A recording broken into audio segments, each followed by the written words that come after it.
Buonasera e benvenuti all'Istituto Italiano di Cultura di Los Angeles. Good evening and welcome to the Italian Cultural Institute in Los Angeles. Tonight we are very pleased to start the 23rd week of the Italian language in the world with a presentation by writer Andrea Bajani, organized in collaboration with the USC College of Letters, Arts and Sciences. And I really want to warmly thank our speaker, Andrea Bajani, and Professor Gianmaria Annovi at USC. Without whose help, this event wouldn't have been possible. As some of you might know, la Settimana della Lingua Italiana nel Mondo is an event promoted every year by the Cultural and Diplomatic Network of the Italian Ministry of Foreign Affairs and International Cooperation in the third week of October. This initiative was started in 2001 through the joint action of our headquarters, La Farnesina, and the Accademia della Crusca, as well as the Swiss Confederation, where Italian is one of the official languages. Every year, the Settimana della Lingua has a theme. This year, in fact, it has two. The first theme is Italian and sustainability. And it is probably, as you have noticed, many of our activities revolve around this theme and the urgency to adopt a more sustainable lifestyle in harmony with our planet. Language, and the Italian language in our case, can describe and most importantly can guide us in this pivotal change, because the way we speak reflects also the way we think and probably the way we act. But this year, la Settimana della Lingua has also another theme, which might seem far from sustainability, but in reality, it's not. Yesterday, October 15th, was the 100th anniversary of the birth of Italo Calvino. Italo Calvino is probably one of Italy's most famous and worldwide recognized writers, and he talked about sustainability, or rather environment and urban landscapes in a few of his works, and we will try throughout this week to highlight the connection between these two themes of the Settimana della Lingua. Tonight's event will be in English, but on Wednesday we will host a program in Italian. It's going to be a concert, so even if you don't speak Italian, you can still join us and enjoy, hopefully, the music. It's going to be a performance by artist Joe Evan, who will actually explore the theme of sustainability through poetry and music. On Thursday and Friday, we will have other activities planned with another university, UCLA, and we will explore with them the legacy of Italo Calvino in dance and contemporary music. So I hope that you will be inspired by these activities that we organized during this week, and maybe inspired to learn Italian if you don't speak our language already, because speaking Italian doesn't simply mean speaking the language of our people, but it means speaking a series of languages, speaking the language of arts, speaking the language of fashion, speaking the language of design and music. So it's a language that has many languages inside. And now, to officially open the 23rd week of the Italian language in the world, I'm very honored to call on stage the Consul General of Italy in Los Angeles, Raffaella Valentini. Grazie.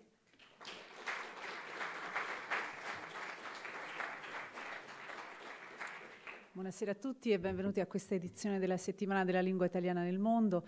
Desidero ringraziare i professori Annovi e Andrea Bajani per aver contribuito all'organizzazione di questa iniziativa. Come ha ricordato Emanuele, ci riuniamo questa sera per celebrare uno degli autori più influenti del XX secolo e anche colui che probabilmente è stato tra i più tradotti nella storia della letteratura italiana.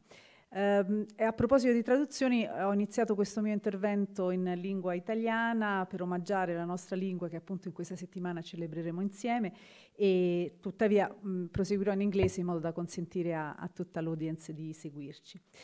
So now I switch to English. Welcome again to this event, this LA edition of the Week of the Italian Language in the World. During the past 23 years, as Emanuele just mentioned, the Week of the Italian Language in the World has represented a key event in the foreign policy of the Italian Ministry of Foreign Affairs and International Cooperation, especially for the number of activities simultaneously organized all over the world. This success story is due to the growing engagement of the Italian and Italian-speaking communities abroad, local cultural institutions, and the community of writers, poets, artists, teachers, and academics who passionately joined the celebrations by taking part in hundreds of conferences, meetings, lectures, like the one that we are going to enjoy tonight. We like to say that the Italian language is a lingua viva, a language that is alive. In fact, it is a language that is thriving. Last year, almost 215,000 students started or continued attending classes of Italian in the United States, with an incredible number of 39,000 American students who opted to visit Italy for a study trip. Italy is, in fact, the second study destination for American students after the UK. Studying a foreign language means having direct access to that country's identity and heritage. That's why the promotion of the Italian language represents a priority for us. Italian is the language of great writers such as Dante, Boccaccio, Manzoni. Today, we celebrate the master of postmodernity, Calvino, but Italian is also the language of many creative industries, cinema, design, music. I would like to add also science, cuisine, and sports, which are recurring themes in many of the programs that we are offering together with the Italian Cultural Institute and the Italian Trade Commission here in Los Angeles. All these disciplines speak Italian, offering a well-rounded image of our country, a country that is so rich and diverse in tradition at the same time, open to innovation and looking to be interconnected in the world. Talking about innovation, in fact, there is nothing more innovative than a language, and the Italian language in particular, I would say. The flexible, always evolving nature of the Italian language results in the multiplicity of masterpieces of our literature, all so different from each other, yet all capable of touching our souls and describing our human nature. Also and especially, our language is a testimony to the Italian know-how and the expression of a heritage that, like Calvino, speaks a universal message. Calvino, whom today we celebrate, was himself one of the most prolific literary inventors, an innovator of the 20th century. Italo Calvino was deeply Italian and a citizen of the world at the same time, interpreter of the global postmodern society in which we live. Calvino wrote that a classic is a book that has never finished, saying what it has to say. Today, after 100 years, Calvino has still not finished talking to us. Thank you.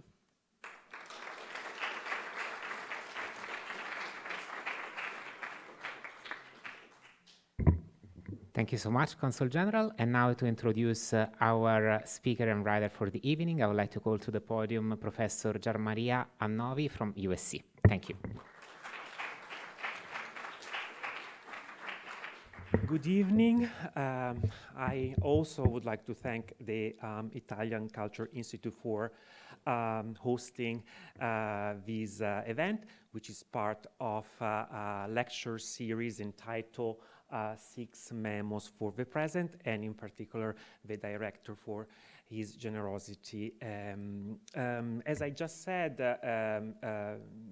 tonight is the third appointment of a lecture series dedicated to the centennial of Italo Calvino. Some of you might know that at the time of his death, Calvino was writing a series of lectures entitled 6 Memos for the Next Millennium. So it seems to me just right, since the next millennium is today, to invite the students, my students who actually are here tonight, but tonight also all of you, to think of Calvino in light of today's reality. So that's also why we have with us tonight Andrea Bajani. I'm just going to add a couple of brief remarks about Andrea Bajani's presence today here. I think it is safe to say that the friendly ghost of Italo Calvino has visited his imagination at least a few times, and I'm not suggesting that Calvino is part of Bajani's literary genealogy, but simply that they share a similar literary ethos. Like Calvino, Bajani, and maybe later you disagree with me, but that's what I think that Bajani also believes that although literature cannot indicate us a way to escape the labyrinth of reality, it must at least describe it. Therefore, the more reality grows opaque and confused, the more their style, and I mean Calvino's and Bajani, becomes sharp and exact, making literature a place for thinking complexity. As a reader, a scholar, and a teacher, it is therefore with gratitude that I introduce our guest, an award-winning novelist, poet, and journalist, and one of the most appreciated voices of contemporary Italian literature, Andrea Bajani, whose works have been translated in several languages, of course, English included. In 2007, his second novel, Se consideri le colpe, If You Kept a Record of Sins, which the New York Times called astonishing, Bajani wrote the Super Mondello Prize, the Brancati Prize, the Recanati Prize, and lo Straniero Prize. In 2010, Ogni Promessa, Every Promise, won one of Italy's most prestigious literary awards, the Bagutta Prize, while his latest novel, Il Libro delle Case, The Book of Homes, which is forthcoming in the US with deep volume, has been nominated for the Premio Strega and the Premio Campiello, and is being published in 20 countries, I think. As a poet, Andrea Bajani has published 3 collections, the latest one of which is L'amore viene prima, from 2022. He's also the editor of a collection of essays about writing, including texts by Margaret Atwood, Michael Cunningham, Colm Tóibín, Jhumpa Lahiri, and Zadie Smith, among others. His writing has appeared in the US in Granta, Lit Hub, The Believer, and the Massachusetts Review. So it's with great honor that I leave the stage to our guest, Andrea Bajani. Thank you.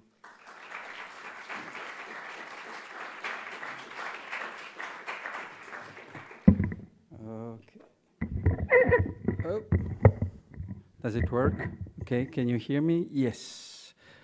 Okay, so first of all, thank you. Thank you to the Council and to the Director of the Italian Institute and to Professor Annovi. And thanks for being here. It's great. We're gonna, so I guess I'm supposed to speak English tonight. If, and then in case after the talk, after this conversation, we can also exchange a few words in Italian. Anyway, so I took a few notes, and I don't know if I disagree. I like disagreeing, but I was annoyed because I was not disagreeing. So I thought, oh, I would like to disagree, but I had to admit that it was saying something very interesting. So first of all, I want to share with you a few things connected to the language, the settimana della lingua. And the language is something that, as you can imagine, is very important for me, for my job. And I negotiate my life through language and through Italian language. And it's interesting because I moved to the US in 2020. I teach creative writing at Rice University in Houston. And since I moved here, in a way, I'm even more interested in writing in Italian. I don't know why, but it is as if there was kind of a spot for Italian that is not poisoned by anything else. There's English around me. I married an American woman. My students are American. My colleagues are American. And so Italian became more and more kind of greedy. It is as if words were always waiting for me because they need to express themselves. And so when I'm in Italy, Italian is kind of spoken by many people, and sometimes I see that Italian is corrupted by an abuse sometimes. People use language in a way they write or use language without caring for the language, caring for what they say. And when I'm in the US, I always think, okay, that's my spot. It is as if I had a little garden of Italian words in my house, and every morning, I write very early in the morning at 4 usually, I kind of go there and water my Italian words, and they are so happy to come up and say, okay, let's write. And it's a very interesting thing. And Italian language for me is important because I'm Italian, but also because I have an Italian, half Italian son. And we negotiate his language. So I'm the one who is in charge. So basically the only person with whom I speak Italian is a 4-year-old boy. So that's my interlocutor every day. So I'm really in charge. I'm the one who tries to kind of give him the right words or give him a kind of Italian that is also full of life, is alive, language is alive, and how can you make it alive in a place where everybody else is speaking another language? And so I'm obsessively speaking in Italian with him. My poor wife can't say a word. It's like, it is as if our son was living with 10 Italians, that's me, and so I always provide, and the very point of my life with our son is to also provide every word that he doesn't have. So life happens in a language, and this life happens mostly in English. So he comes back from school, and he reports us what he experienced in his classroom, and I'm there providing the Italian words for that so that he can have the same experience also in Italian. And so the result is that he basically speaks Italian to the mother, who answers in English. Even so, he is kind of, he developed a kind of pride of speaking Italian. He kind of shows off as well the way he speaks Italian. And the last thing about connected to the Italian language and to the Settimana della Lingua. Yesterday I was in Houston in conversation with the Indian-American writer Jhumpa Lahiri, and we were talking about her new book, whose title is Roman Stories, and it was written, so the original version is in Italian, the title was Racconti Romani. And it was very interesting to talk with her about that, because it was a matter of talking about not only Italian, also about translation, about the attitude of a translator. So it's not the point of just the Italian language, it's the point, the very point, the very point for us, the care we should take is for the bridge, not only for the Italian, for the bridge between Italian and the other language. In translation, 𝐼𝐿𝐵𝒆𝒎𝒐𝒔 was mentioning books that are translated.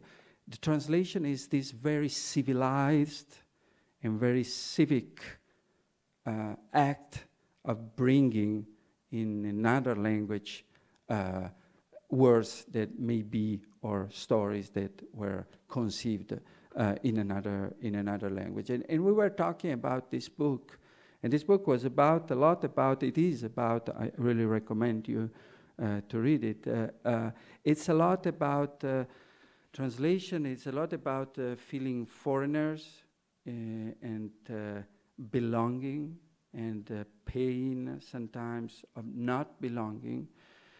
And it was interesting to realize, talking with Jhumpa Lahiri, that in English there are so many different words for the foreigners, the expats, the strangers. There are many, many different words to say that someone doesn't belong.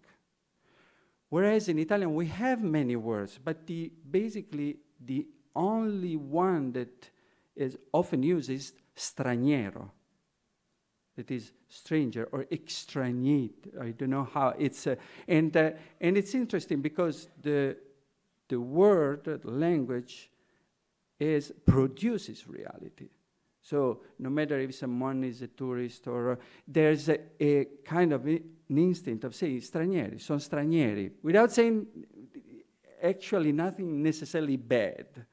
But so what I try to do with my son is to tell him that there are stranieri, e ci sono forestieri, e ci sono espatriati, e ci sono I turisti. And so believing and working for the Italian language is also believing and working for the richness and the very complexity of all the words we have. Because the problem, going to Calvino, is when we simplify. No, there are 10 words that are available, and we decide to use only 1 or 2. So caring for a language, and that's exactly what literature does among the others, is kind of this physical therapy for words. You have to use all of them. Otherwise, your habit and your knowledge will shrink together with the vocabulary, together with the dictionary. If you only say straniero, and you don't know that you can say that is a turista, or that is a forestiero, you need to expand your language, just caring for every single word. Open the dictionary and start with the words you don't know. This is the only way, not because it's not a way of caring for the dictionary or caring for the language, it's caring for the very big complexity of the world we are living in. And this happens very often, as we know, through the words we use. So going to Calvino, I took just a few notes, and it's very interesting because talking about Calvino for me, it's talking about my perspective is the perspective of a writer, right?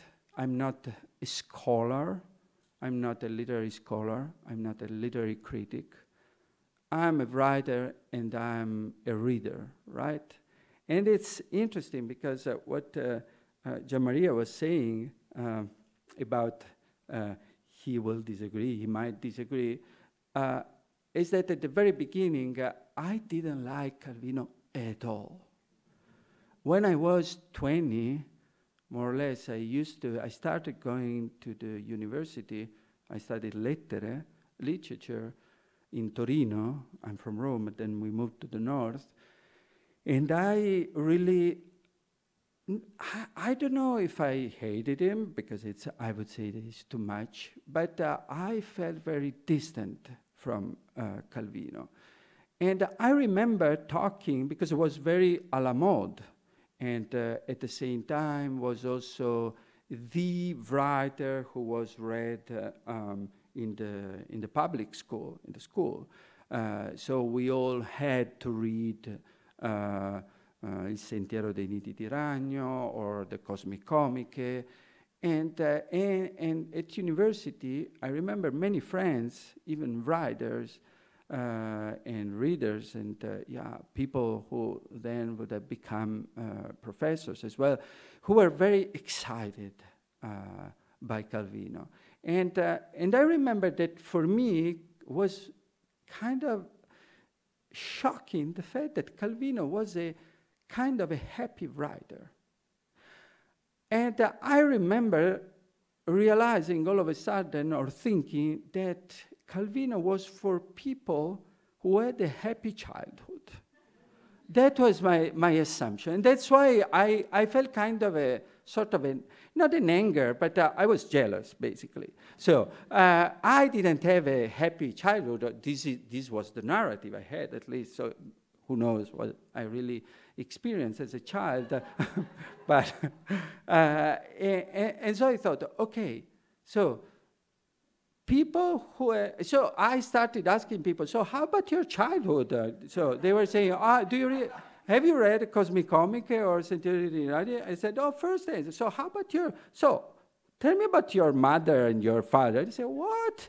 So, but actually it worked, because in a way, everybody, all the people who had a terrible childhood were very anti-Calvino, and all the people who were happy had loved Calvino, because it was a kind of imagination, lots of characters, humor, and so at the time I really couldn't think this could be a writer of mine. And then in Italy, at a certain point, there was a book that was published and became kind of a success by a literary critic whose name is Carla Benedetti, who wrote a book whose title was Pasolini contro Calvino. And so there was kind of this soccer attitude. So people were saying either I'm for Pasolini, I'm for Calvino. And the idea of this book was that Pasolini was the more engaged with his own body, right? In the literary field, he was really fighting his time, running risks with his own person, and so was very engagé, was very involved in the not only in the political life of our country, but was trying to kind of have an impact on the cultural life, was a very present in the media and on the newspapers. Whereas Calvino was the writer who was more discreet, who said, whose posture was, it's more important what you write than what you are, right? And so in this, at the time, I rooted for Pasolini. I said, no, I root for Pasolini. In India, so there was a lot of arguing, ridiculous, but yeah, when you don't know what to do, when you are a little bored, you fight also for these kind of things. So, well, Pasolini, Calvino. And so at the time, I was much more of a realist.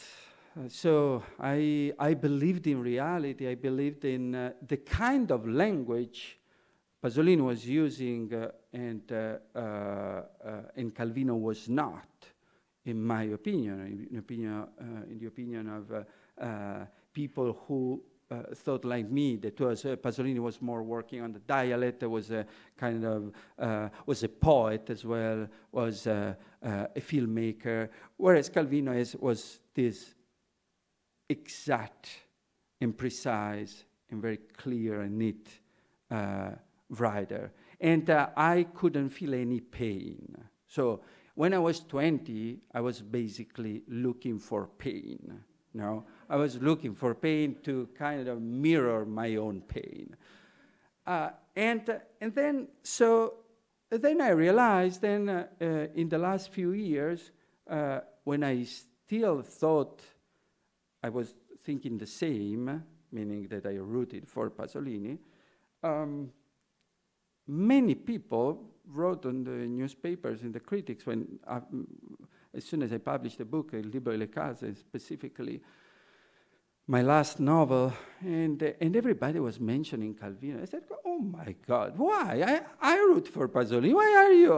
Pasolini is even a character in the book.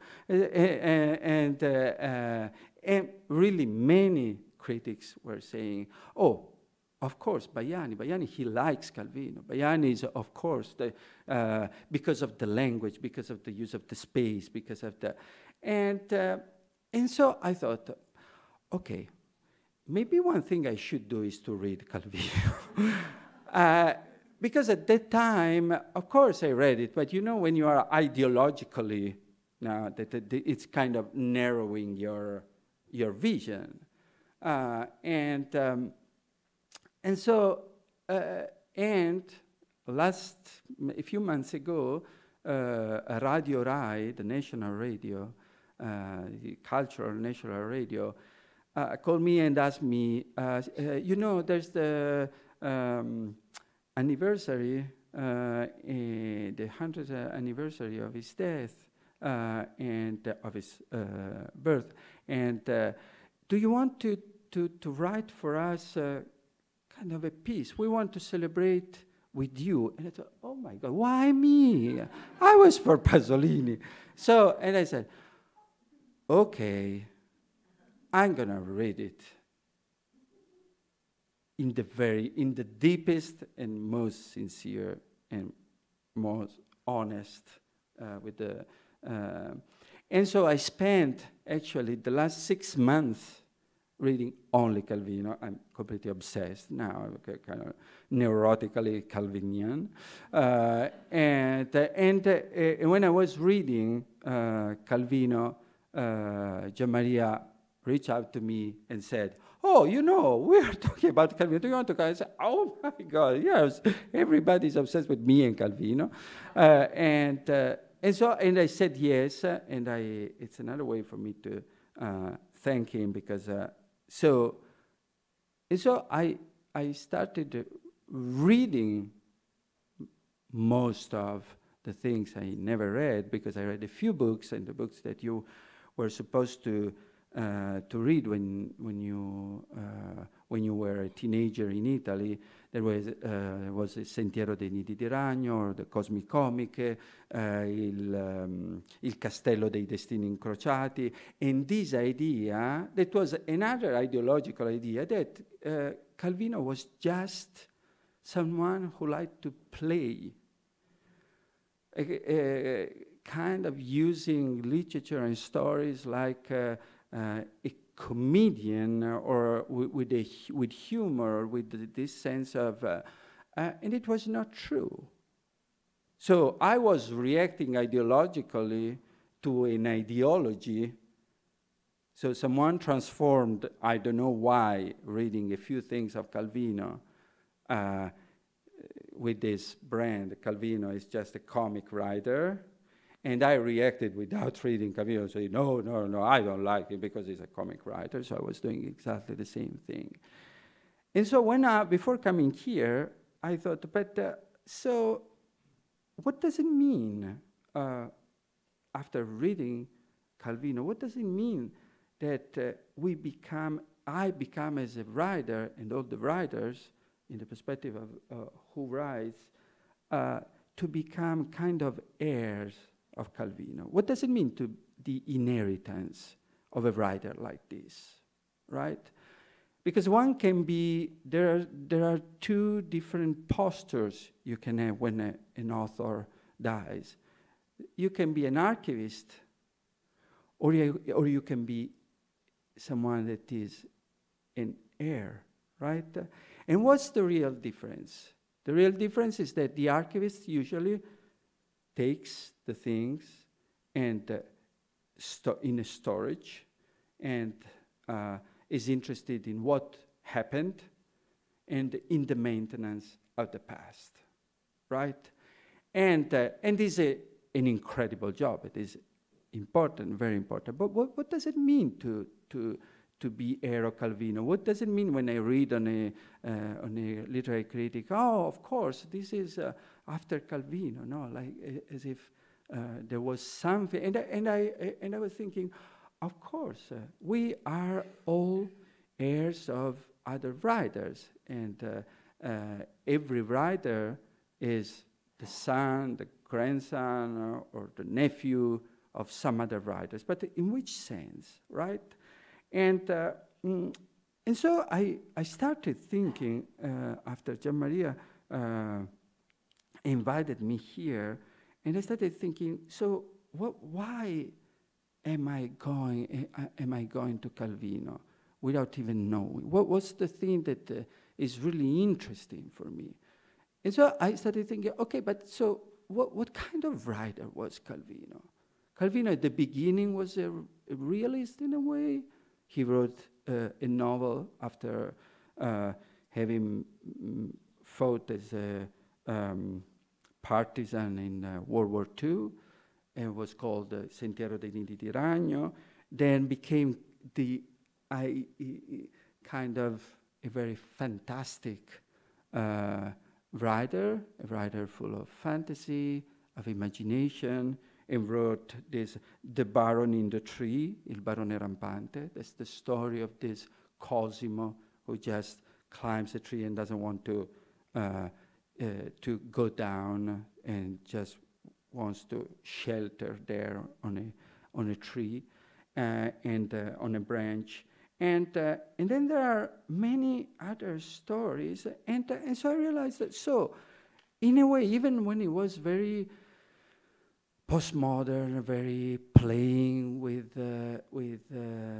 these characters and with these stories, he was an illuminist in a way. He believed in a sort of rationality. What does it mean? That when you read Calvino at the very beginning, and for a few decades, my impression as a reader and as a writer was that he was a writer who actually believed in a even messed up but alliance between mankind and nature, in a way. That maybe there's not necessarily a rationality, maybe there's not necessarily progress, but mankind and nature, they can stay together. And so, and the point of the writer is to try to investigate, not necessarily to understand, but to try to investigate, to put together humans and nature and the space and the cosmos and planets, and to find a space for people, men, women, kids, old people. They need to find a space there. They need to find their space. And there is their space. It's hard to understand what this space is, Calvino said in the first part. In most of his, as for my experience as a reader of his career, he was saying, okay, so Cosimo is very lucky because he can climb a tree. Okay, so a tree can be a friend of his. And so if his mother and his father want him to come back home, he can say, no, I don't want. The tree is protecting me. So I thought, okay, he's also a little sad. Maybe it's not, didn't have a happy family. So I was just more thinking, okay. But yeah, there's this kind of alliance. And even when he's very imaginative, like in Castello dei Destini Incrociati, there is a story where different stories can start based on the cards you use. It's kind of another game. And it was a game, but in a way thinking, okay, maybe there are 1 billion possibilities for us to be in a different way, right? And I want to try to tell all these stories. And I know that I cannot, that it's impossible because there are too many. But I assume in a way that if only I could tell these stories forever, maybe I would really be able to put them together, right? And to list in this inventory of reality all the possibilities for us to be in a different way. But there are maybe 1 billion, maybe it's more than 1 billion, maybe it's the infinite, who knows? But I can try to do that. And so while reading Calvino, I was thinking, okay, and in the meantime, I was also a reporter, because he was not only a fantastic writer, he was also a reporter, a very beautiful reportage he wrote from the US, from Soviet Union at the time, from Japan. It was also a very realistic writer. It could be that. But when he wanted to write story, was more of these kinds of things, that he was more than being just a humorous writer, was someone who believed that you can try to tell all the stories that we could have in a life, if only there was something, something was different. And as an heir, as a writer coming after, I was trying to understand, so what happened at a certain point? Because Calvino then writes all these stories, and then there is something changing in the 80s, in the last part of his life, when in a way he started being interested also in the future. The 6 memos for next millennium it's trying to guess what the topics of the 2000 will be, and this was what he did, right? And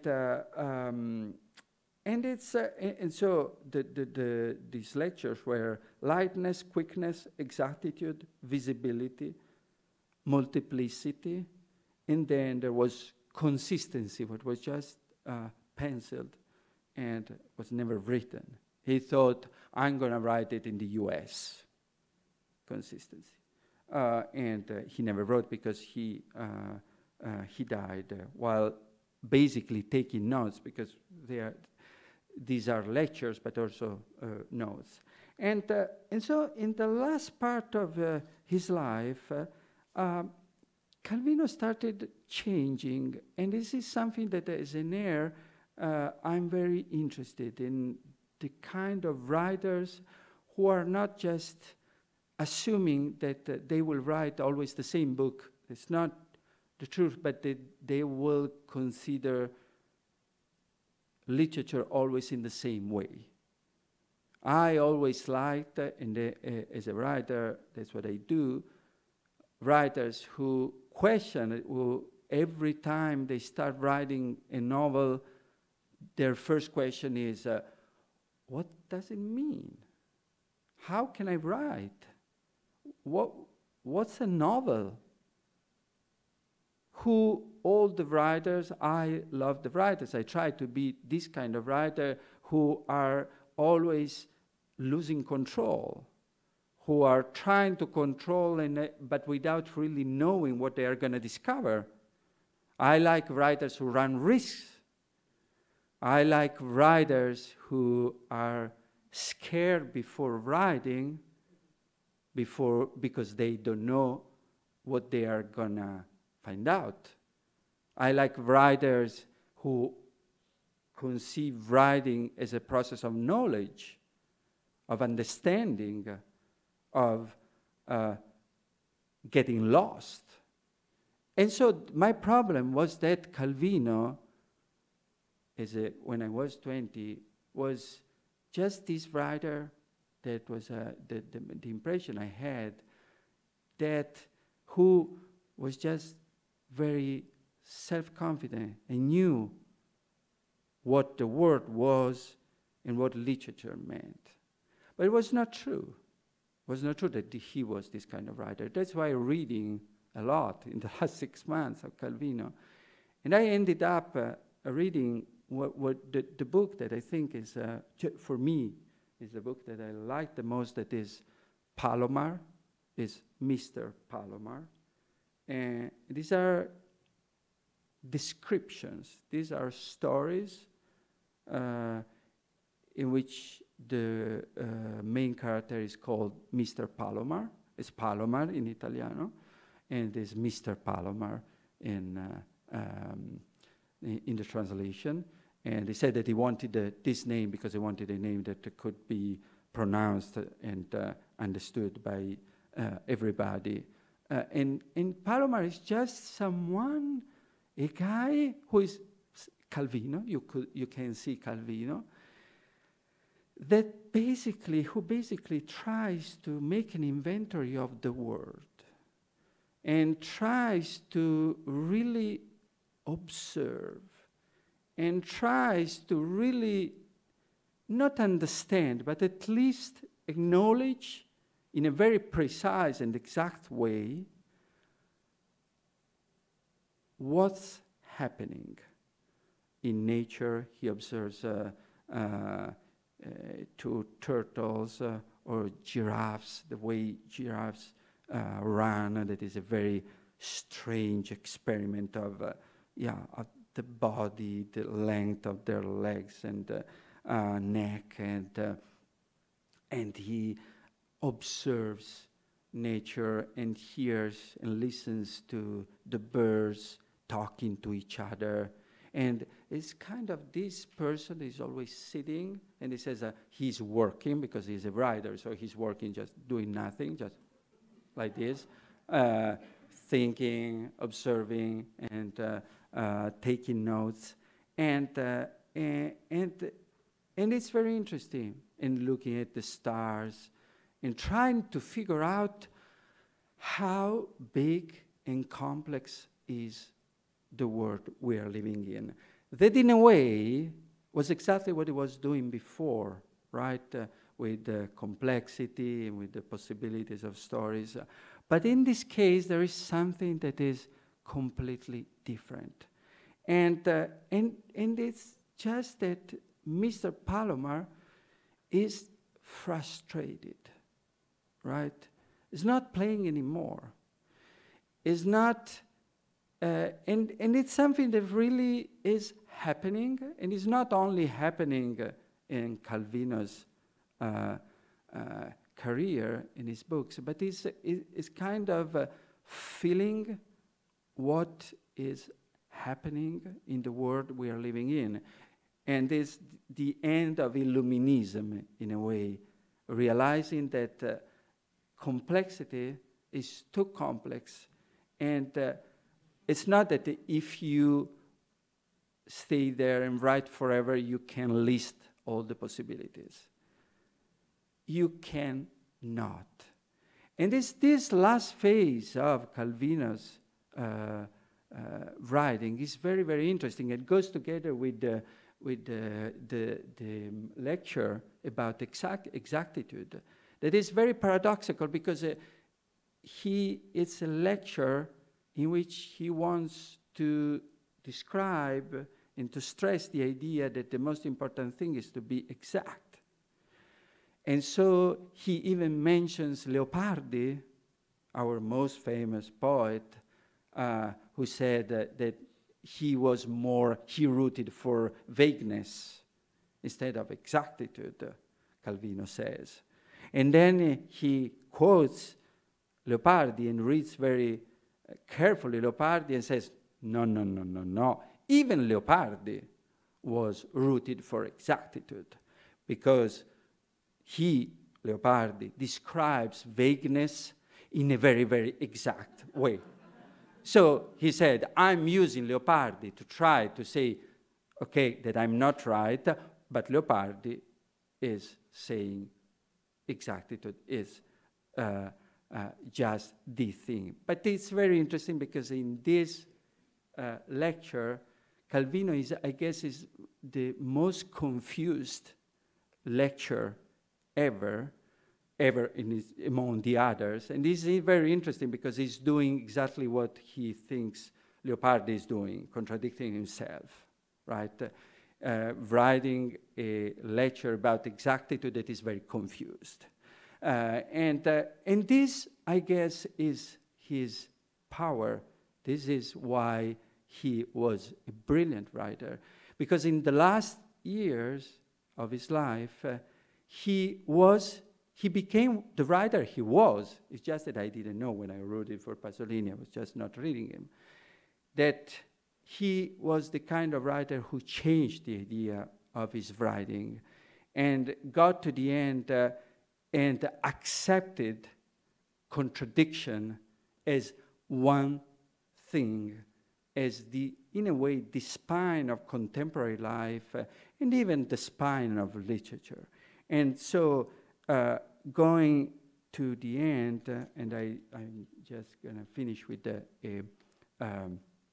quote from Mr. Palomar, which is the last book, the last narrative book he wrote. And there's Mr. Palomar that really tries to describe, he wants to describe a wave.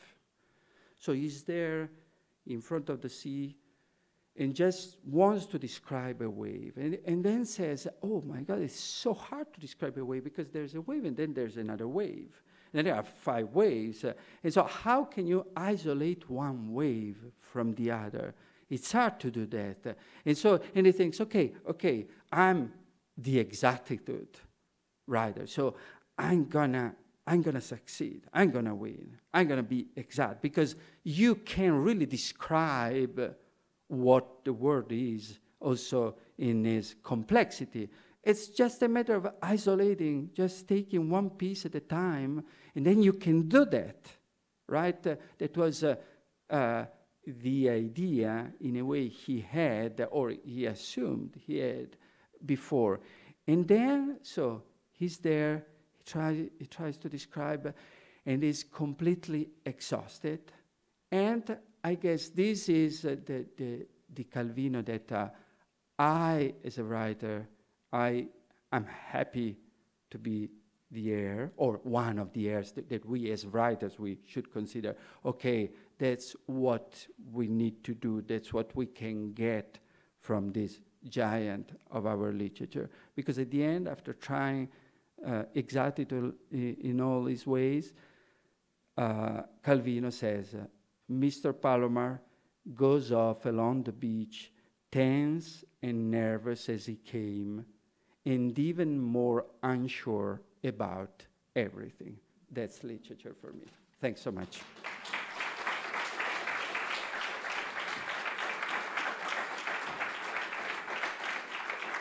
Thank you.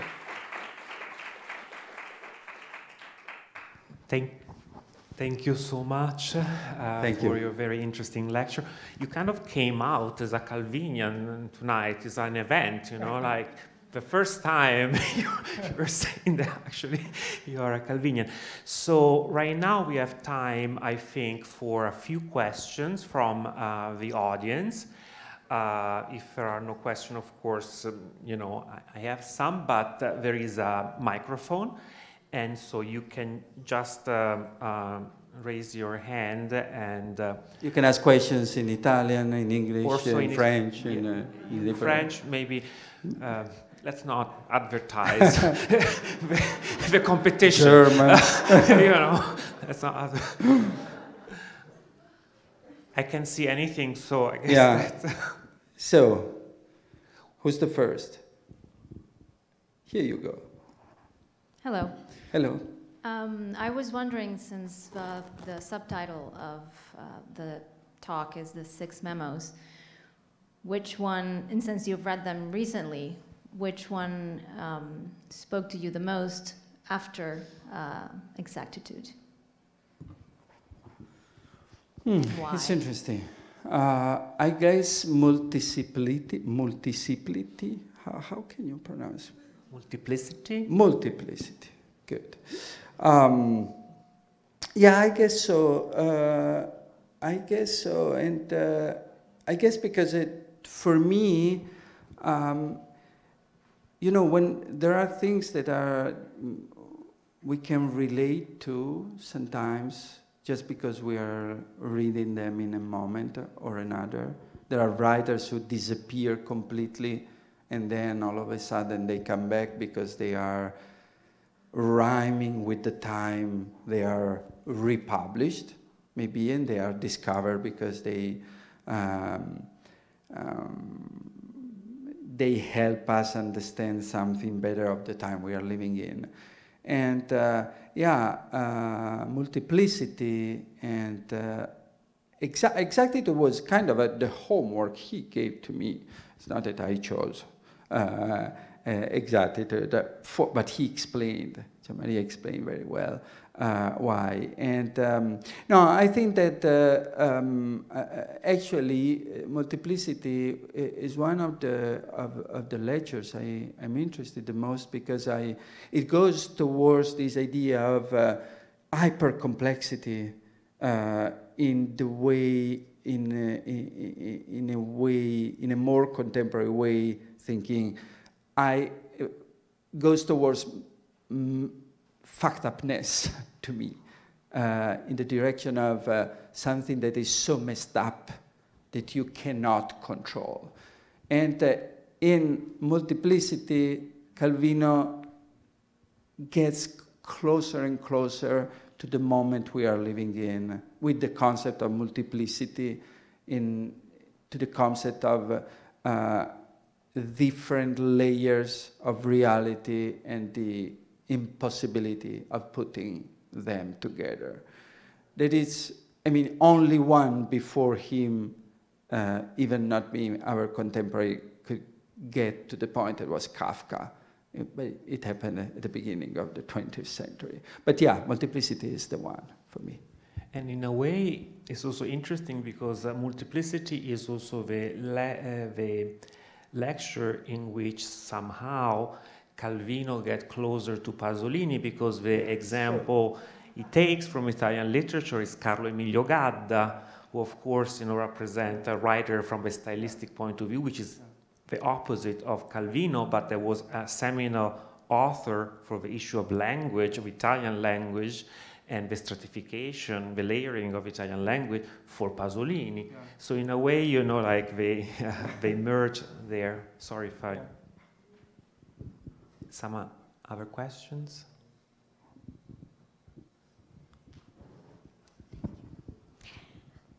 Hello. Hello. Buonasera.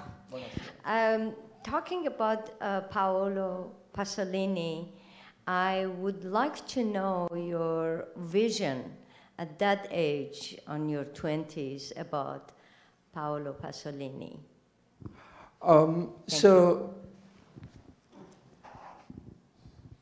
So I think there are two writers who completely changed my way of seeing reality, and one was Pasolini. When I actually, 16, 17, I remember I was completely obsessed with Pasolini as an intellectual, even before then as an artist. His descriptions of his articles on the Corriere della Sera, I was too young. When he died, I was 2 months old.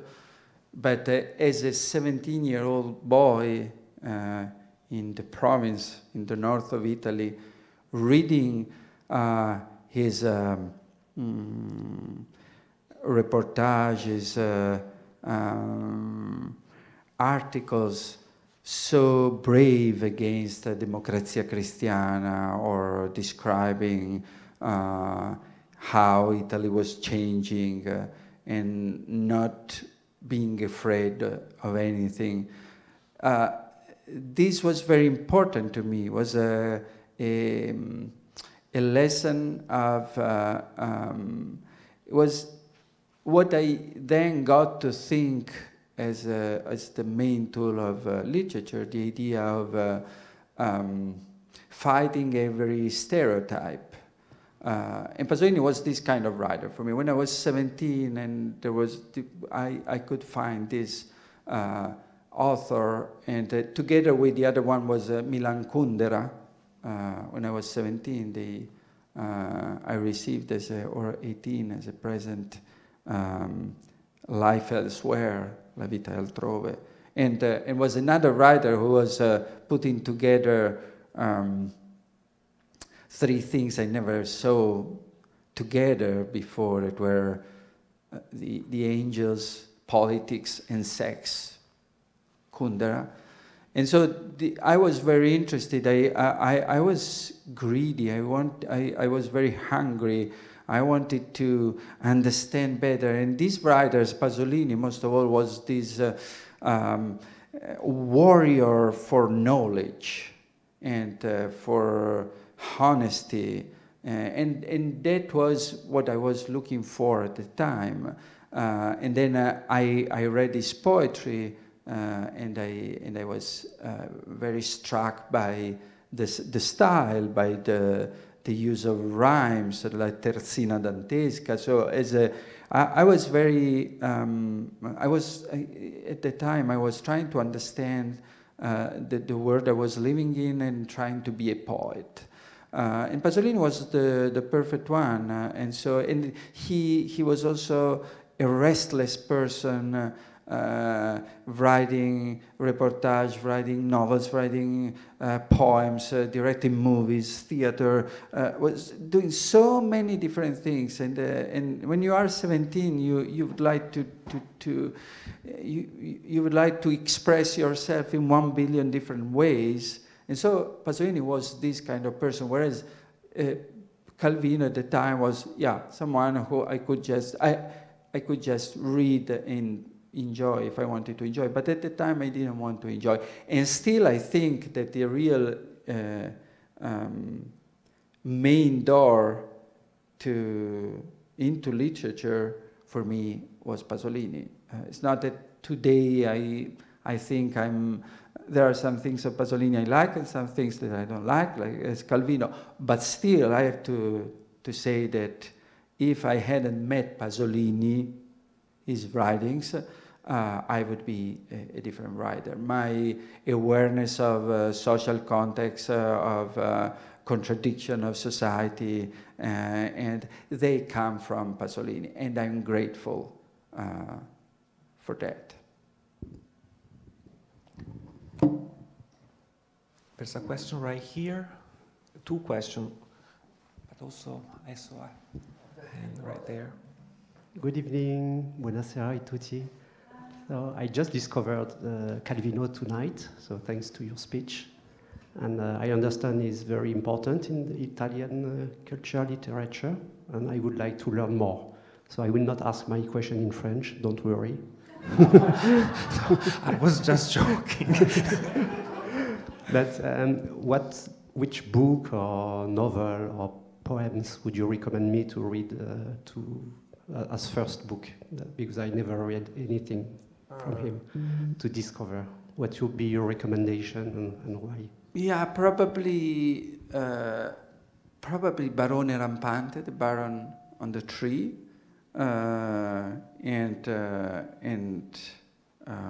Palomar, Mr. Palomar. But the Baron on the Tree is very interesting because it's full of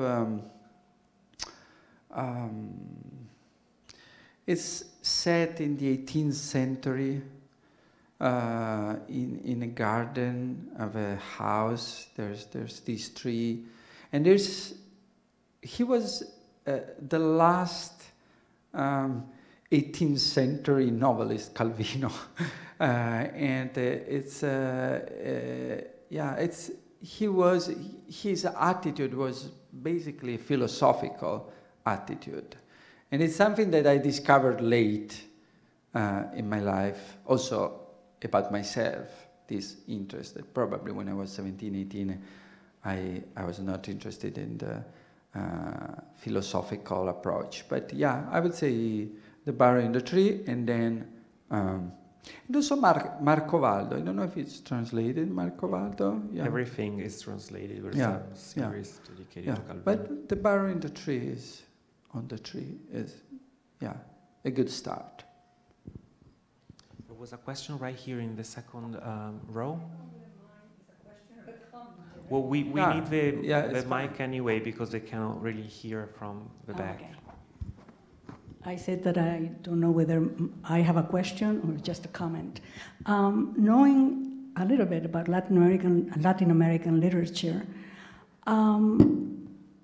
I have seen a lot of correspondence between the literature of Jorge Luis Borges and Julio Cortázar. And in that sense, that is the way that I have read Calvino, from those points of view and those concepts of what literature is. And I found Calvino actually very apasionante because of, first of all, he experiments with the novel and he writes an open-end novel by, in a way, denying or contradicting the tradition of a novel that has a beginning, a medium, a middle, and an end, particularly in If in a Winter's Night. I don't know what is in Italian. Se una notte d'inverno un viaggiatore. Yeah. See, which, you know, the novel doesn't end, is constantly beginning and never ending. Then I see a lot of a concept of literature and characters as the exploration of oxymorons, of contradictions. For example, 𝐈𝐿 𝐶avaliere inexistente, is that the title in Italian? In which the character c'è ma non c'è. And which is not only ludic or playful, but it is also a wonderful commentary on human beings in the development of characters and so on and so forth. So what I said is just a comment, not a question. Well, I can ask you a question. Do you see a correspondence between Calvino and the Latin Americans? Yeah, of course, and he himself commented on that and agreeing, and he was a great fan of Borges and Cortázar, and so I do agree, yeah, so there's, but in a way, and I still a little think this way, when it was I like writers who question the idea of a novel, and it was who don't assume that writing a novel is always the same thing. I think that in the 60s and in the 70s, he was also doing that, and it was kind of in a wave of postmodern literature. And in the last part of his life, I think that he did it more existentially, that this human condition was more evident. I don't know if when you get old or older, because I was not old, unfortunately, when he passed away, you start thinking more of this. But I think that the game became more and more serious. That's what I can see. I can see in the last part of his life, in the last part of his books, I can see also melancholy. I can see, yeah, less certainties and more of an existential big question. Yeah, but yeah, I do agree. I think that we have just one question maybe, but if there is no question, I see signs for... Sorry, I cannot see anything, so I am just looking. There's a question over there. Yes, let's also give a voice to this side of the room, because otherwise... so that we can see something. Yes. Yeah, thank you very much. It's really inspiring. Can you go back to the beginning introduction and mention, maybe say something about how his novels connect with the issue of sustainability today? This is something that is you mentioned. No, the director because mentioned it's not.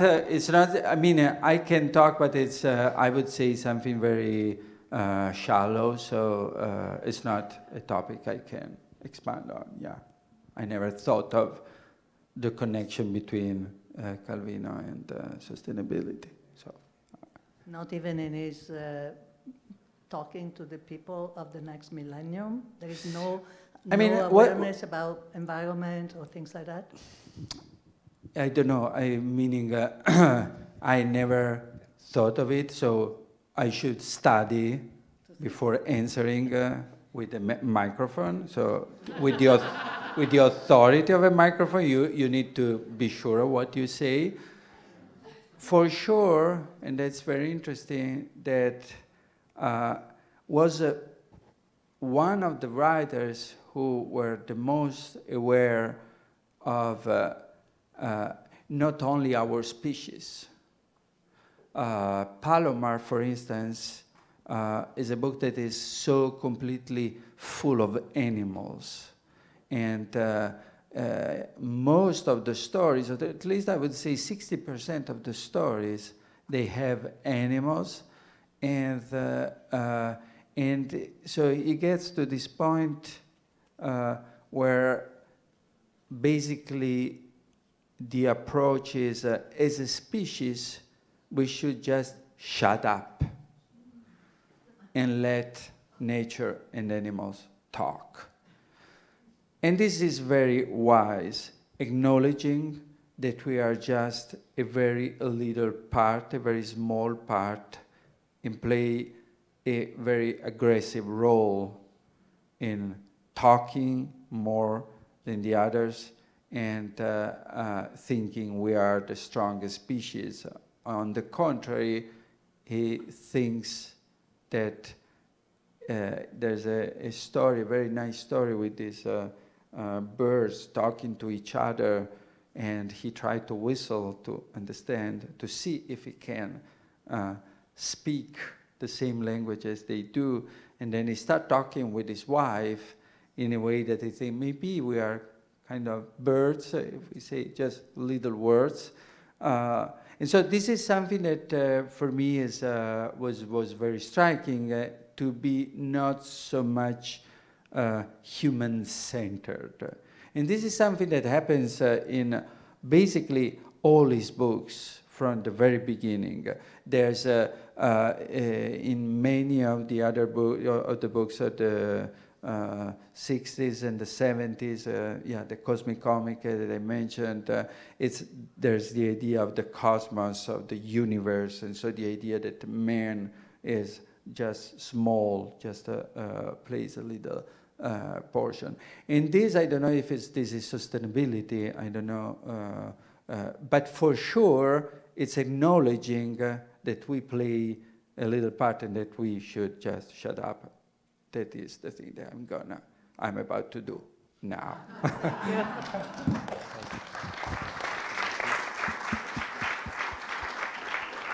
Okay. I didn't want to do the scaricabarile, so I have to add something too about this. And also it's an occasion to mention that the last speaker of this series, Serenella Iovino, who is one of the main representatives of eco-criticism in Italy. Now she works here in America. She published a book about Calvino and the Anthropocene, in which I think, and I recommend you to have a look at it, in which she really addressed what I would translate as an ecological consciousness that Calvino had. We can just think, for example, of Marcovaldo.